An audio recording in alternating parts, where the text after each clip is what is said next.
في البدء كان الكلمة والكلمة كان عند الله وكان الكلمة الله.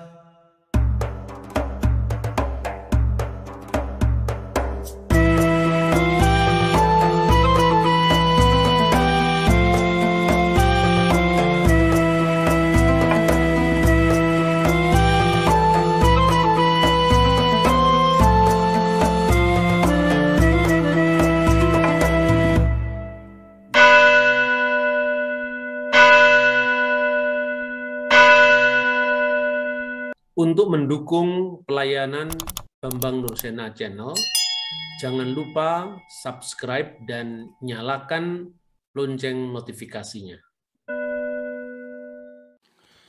Shalom alaikum beshem hamasyah.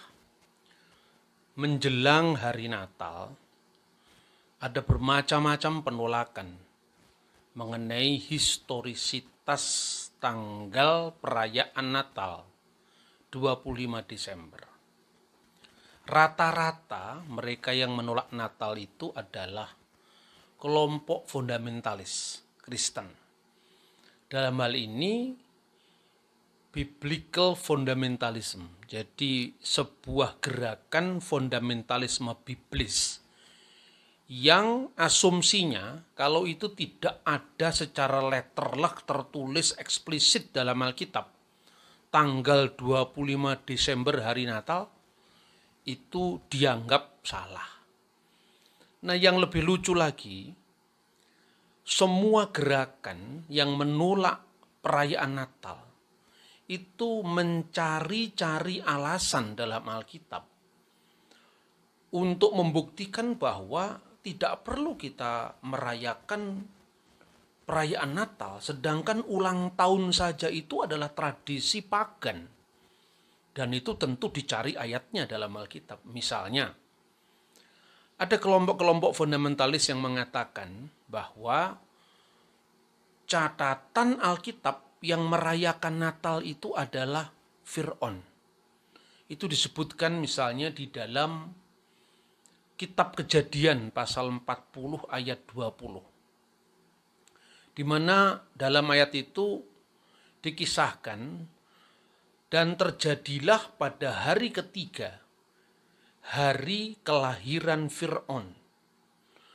Fir'aun itu mengadakan perjamuan untuk semua pegawainya. Dan di situ ungkapan ulang tahun itu pertama muncul. Wajihi bayom haslisi, dan pada hari yang ketiga, Yom Huledet, hari ulang tahun, maksudnya ulang tahun Fir'aun. Dan apa yang terjadi? Pada waktu ulang tahun Fir'aun itu, memang sesuai dengan apa yang disingkapkan oleh Nabi Yusuf, bahwa kepala juru minuman akan dikembalikan jabatannya. Dan betul saat itu dikembalikan jabatannya. Tetapi kepala juru roti digantung sesuai dengan apa yang ditabirkan oleh Yusuf kepada mereka. Dan itu dicatat dalam ayat 21 dan ayat 22 Kitab Kejadian. Lalu mereka menyimpulkan, nah ini kan sudah perayaan ulang tahun, hasilnya adalah pemenggalan kepala. Nah, luar biasa. Lalu yang kedua, mereka mengambil dari Injil Markus pasal 6 ayat 14 sampai dengan ayat 29. Di mana pada saat ulang tahun dari Herodes Antipas, saat itu kepala Yohanes Pembaptis dipenggal. Dan kisah ini tidak hanya tercatat di dalam kitab Injil, tetapi juga terekam dengan sangat detail dalam catatan ahli sejarah Yahudi abad pertama, yaitu Flavius Josephus. Jadi apa? Maka tradisi ulang tahun itu hanya dilakukan oleh orang-orang pagan, penguasa-penguasa kafir, maka tidak perlu kita rayakan. Kalau perayaan hari kelahiran saja itu dilakukan oleh orang kafir dan buahnya adalah pembunuhan, pemenggalan kepala. Maka untuk apa kita merayakan perayaan Natal Yesus Kristus? Itu kira-kira argumentasi yang dibangun. Padahal sebetulnya kalau orang memahami sejarah dengan baik, ya, itu akan jelas kok. Misalnya Herodes dikelompokkan sebagai penguasa pagan. Ya, mungkin kelakuannya tidak benar, kelakuannya salah, tetapi dia bukan penyembah berhala. Keluarga Herodes Agung itu adalah seorang proselit Yahudi.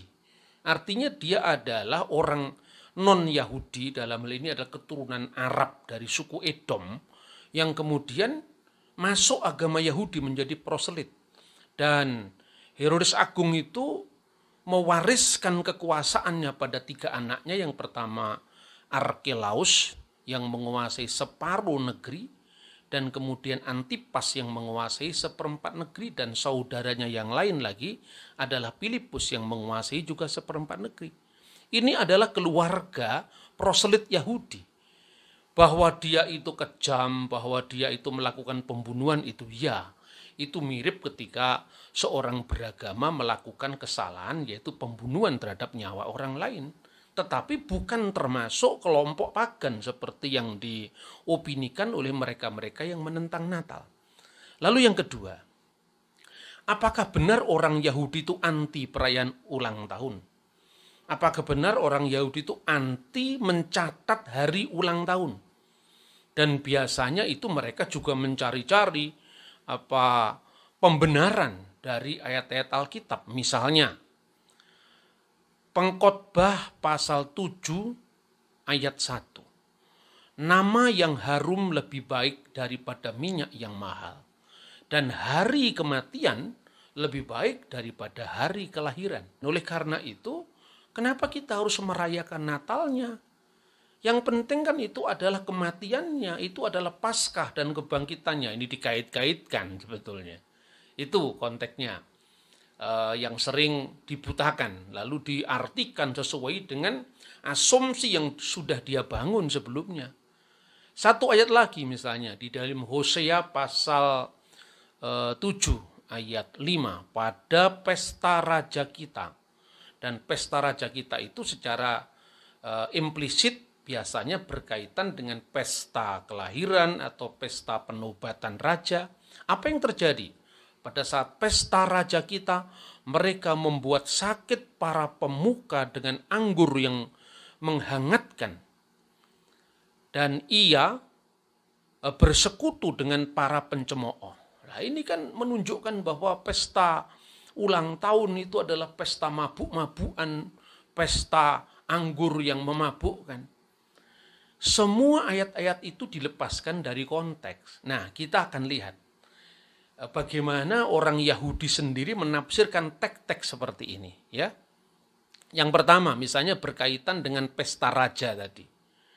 Itu ada catatan dari Talmud Yerusalmi, Talmud Yerusalem, Traktat Rosh Hasanah bab 3. Di sini kira-kira dikisahkan Rabi Yosef ben Lewi mengatakan, orang-orang Amalek itu penyihir. Dan apa yang dilakukan oleh mereka pada saat ulang tahun mereka adalah menyuruh orang berkelahi. Dan kalau itu ada yang tumbang pada saat perkelahian itu yang diselenggarakan saat ulang tahun mereka, ya kira-kira mereka senang seperti itu. Itu kan kasuistis artinya. Jadi para penafsir Yahudi sendiri memahami pesta yang memabukkan itu adalah tidak dilakukan oleh orang Yahudi, tapi dilakukan oleh orang Goyim. Dan kalau ada seorang penguasa Israel membuat hal yang sama, itu artinya mereka bersekutu dengan para pencemooh yang biasanya dilakukan oleh orang-orang Goyim.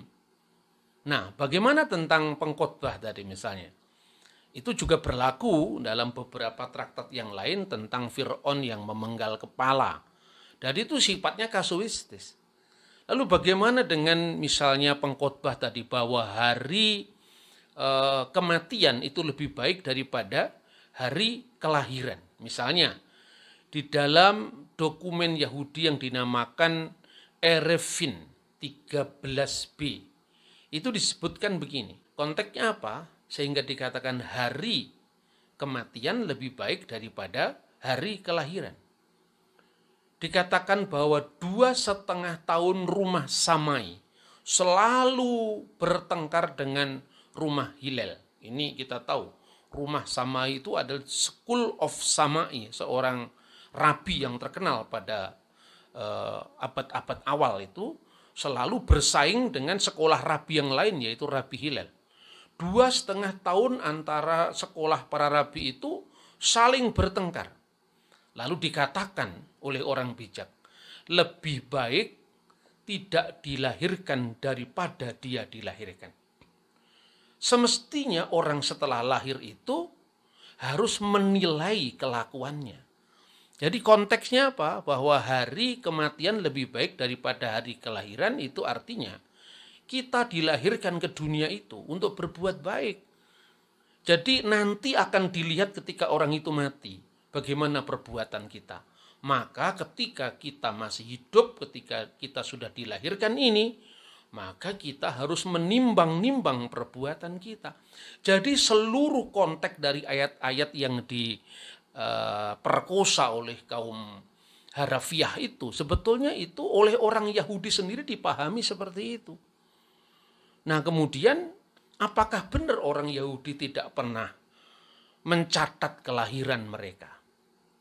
Tentu itu salah.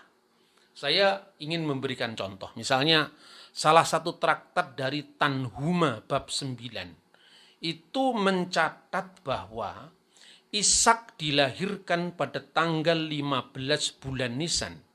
Dan pada hari yang sama, tanggal 15 bulan Nisan pula, Israel ditebus dari tanah Mesir. Maksudnya dibebaskan dari perbudakan di tanah Mesir. Ini dicatat tentang kelahiran Ishak. Lalu tokoh terbesar dalam Yudaisme, yaitu Nabi Musa, Revenu alaihu shalom, guru besar kita, master kita, Musa, shalom baginya.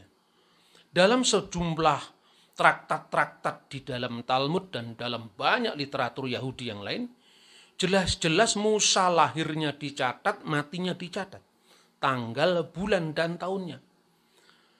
Musa dilahirkan tanggal 7 bulan Adar Rishon, Adar pertama, pada tahun 2368 tahun Ibrani, yang bertepatan dengan tahun 1393 sebelum Masehi. Atau Musa juga dicatat wafatnya. Musa wafat tanggal 7 bulan Adar Seni, Adar kedua, pada tahun Yahudi 2488 yang paralel dengan tahun Gregorian 1273 sebelum Masehi. Ini jelas dalam catatan Yahudi. Jadi tokoh-tokoh besar seperti Musa, seperti Ishak itu dicatat kelahirannya, dicatat kematiannya. Lalu apakah aneh kalau orang Kristen kemudian sejak gereja awal, sebagaimana pernah saya sampaikan, sejak tahun 126 Uskup Roma Telesporus sudah merayakan Natal, jauh sebelum Saturnalia dirayakan di Roma tahun 274. Pertanyaannya yang pasti itu ditanyakan oleh mereka-mereka yang kaum literal itu. Lalu bagaimana kita bisa menghitung tahun kematian Musa? Nah, Musa lahir tanggal 7 bulan Adar Rishon tahun 2868 tahun Ibrani. Itu sesungguhnya ditekankan dalam beberapa traktat, mulai dari traktat Talmud yang cukup klasik, misalnya Sotah 12b. Jadi dia lahir persis sama dengan tanggal kematiannya. Begitu juga sampai rabi-rabi modern dari abad pertengahan, misalnya seperti Rabi Rasi di dalam karyanya Megillat 13b. Dia mengatakan hal yang sama. pada tanggal 7 bulan Adar itulah Musa dilahirkan, deketip seperti yang tertulis, maksudnya tertulis dalam Taurat, ben me'ah wa isrim sanah anoki hayom. Hari ini saya berusia 120 tahun. Jadi digambarkan dalam sejumlah pemikiran Yahudi yang sudah dikitabkan dalam bentuk baik itu Talmud maupun catatan-catatan para rabi. Itu ungkapan 120 tahun usia Musa itu tentu bisa diketahui dari awal. Tatkala kita membaca misalnya kisah penciptaan langit dan bumi. Pada kitab Bereshit atau Sefer Bereshit atau kitab Kejadian.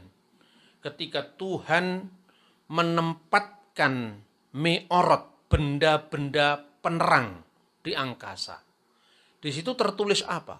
Benda-benda penerang itu untuk menandai masa-masa yang tetap, hari-hari dan tahun-tahun. Ini menunjukkan bahwa sejak periode awal sekali, Tuhan sudah mengajarkan tentang pentingnya menghitung-hitung hari, bulan, dan tahun. Karena itu ciri khas masyarakat maju sebetulnya ya. Dan kemudian ketika Tuhan menceritakan tentang air bah zamannya Nuh. Kapan air bah itu mulai surut? Dicatat dengan sangat-sangat baik ya. Misalnya di dalam kitab Kejadian pasal 8 ya. Di situ dikatakan bahwa dalam bulan ke-10 tanggal 1 bulan itu tampaklah gunung-gunung. Dan tanggal 7 bulan ke-7 bahtera itu mulai mendarat. Itu tercatat dengan sangat rapi. Nah, berarti pada zaman Nuh itu pun sudah ada pencatatan-pencatatan historis.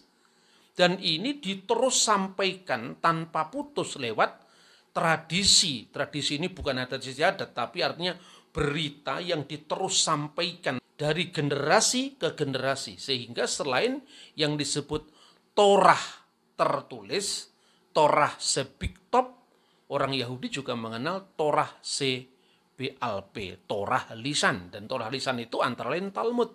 Sekalipun Talmud itu tentu harus dilihat dari periode kapan dia ditulis. Tetapi artinya pencatatan-pencatatan tentang hari kelahiran Ishak, hari kelahiran Musa, kematian Ishak, itu sudah dicatat dengan sangat rapi. Pertanyaan tadi yang masih tersisa adalah, lalu bagaimana cara menghitungnya? Pasti orang awam yang tidak pernah membaca teks-teks Yudaisme itu kemudian menjadi bingung dan tertawa karena ketidaktahuan mereka, tertawa karena keawaman mereka.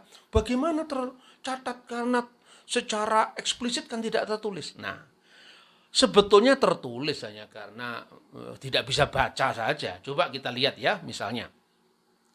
Dalam kitab Ulangan, pasal 34, ayat 5, itu diceritakan, maka matilah Musa di sana. Di mana Musa mati? Ketika masih belum sampai ke tanah perjanjian, yaitu di tanah Moab, di wilayah Yordan. Lalu di dalam pasal 34 ayat 8, kitab Ulangan itu disebutkan orang Israel pada waktu itu menangisi Musa selama 30 hari di dataran Moab. Lalu masuk di dalam kitab Nabi Yosua. Di sana dikisahkan misalnya bahwa orang-orang Israel itu kemudian sepeninggal Musa yang kuburannya tidak pernah diketahui karena kehendak Tuhan juga, itu yang tercatat di dalam kitab Ulangan, mereka kemudian meneruskan perjalanan eksodus mereka menuju ke tanah perjanjian. Dan dicatat di sana bahwa penyeberangan ke tanah perjanjian dari Yordan itu waktunya 3 hari. Jadi 3 hari mereka menyeberang itu tercatat dengan sangat tertib dalam Alkitab ya. Kemudian lalu diteruskan dengan catatan berikutnya di dalam Yosua pasal 3 tadi, pasal 32 tadi, setelah lewat 3 hari. Lalu Yosua pasal 4 ayat 19 dengan sangat jelas mengatakan bahwa Bani Israel itu keluar dari Yordan pada tanggal 10 bulan pertama. Jadi Bani Israel keluar dari Yordan memasuki tanah perjanjian itu tanggal 10 bulan pertama, berarti tanggal 10 bulan Nisan.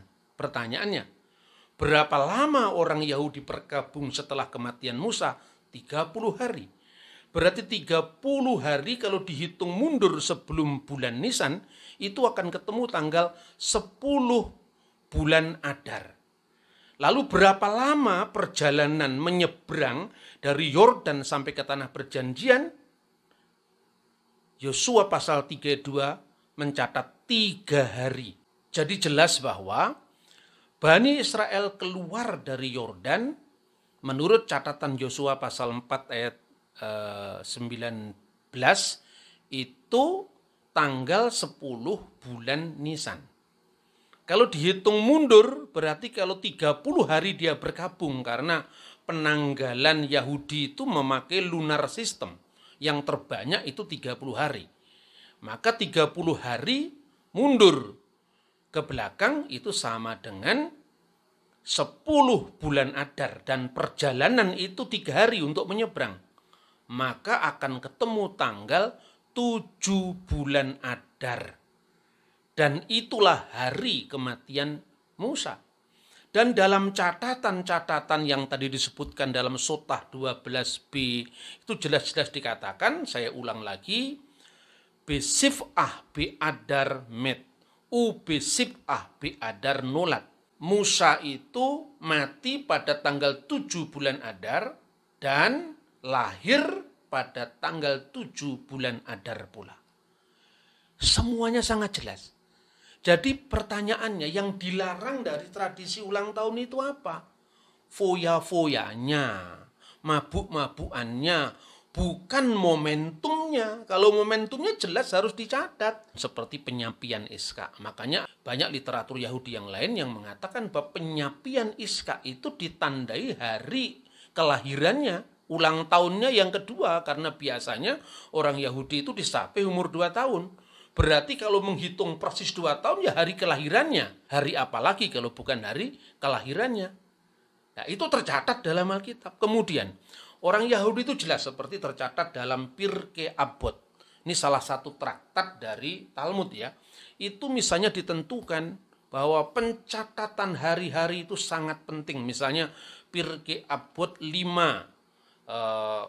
ayat ke-25.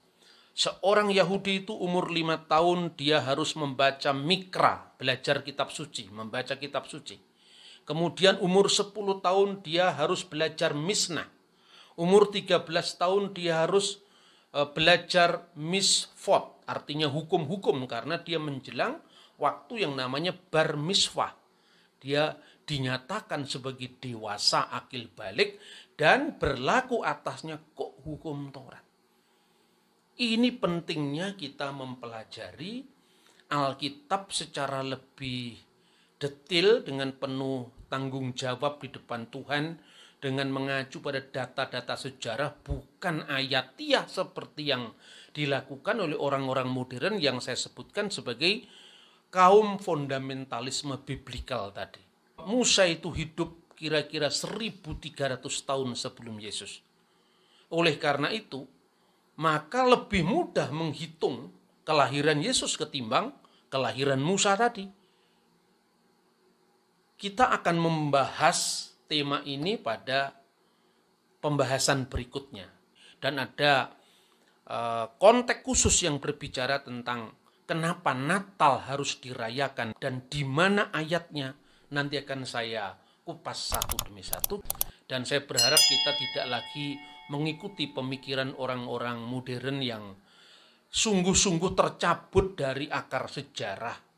Dan apalagi mengacu pada dokumen-dokumen kuno yang tidak pernah mereka kenal tapi mereka hanya bisa mencemooh dan mencibir. Tuhan memberkati kita. Shalom alaikum.